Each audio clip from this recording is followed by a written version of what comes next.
This beast comes with M1 Pro 10-core CPU, 16-core GPU. By the way, this is unbinned version, and it also comes with a 16GB RAM, 512GB SSD, which I guess is sufficient for most programmers and professionals out there. Look at this, straight away, just pulling this off is very heavy. And Apple has decided to avoid using plastic wraps here. And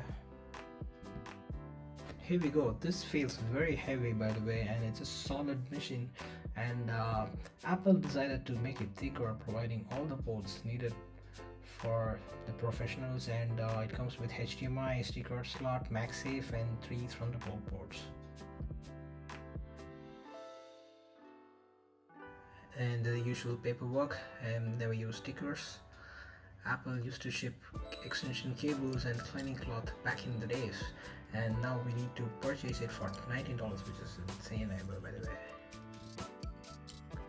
By the way, this is good. We have braided cable separately now, so we don't have to change the broken cable without purchasing a new power adapter, and this can also be used to charge our other devices. That's great.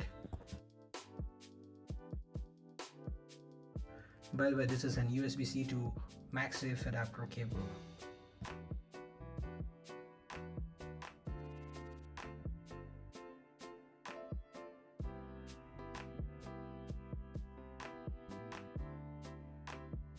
Here we go. This is a USB-C power adapter, which is 140 watts for the 16-inch MacBook Pro, and this is actually the first Apple's GAN charger.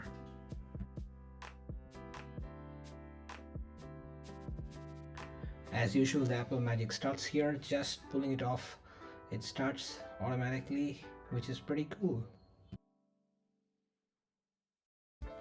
And this is our new Magic keyboard, which comes with full function key rows, no more touch bar, and we have a huge trackpad out there, and there's a Touch ID.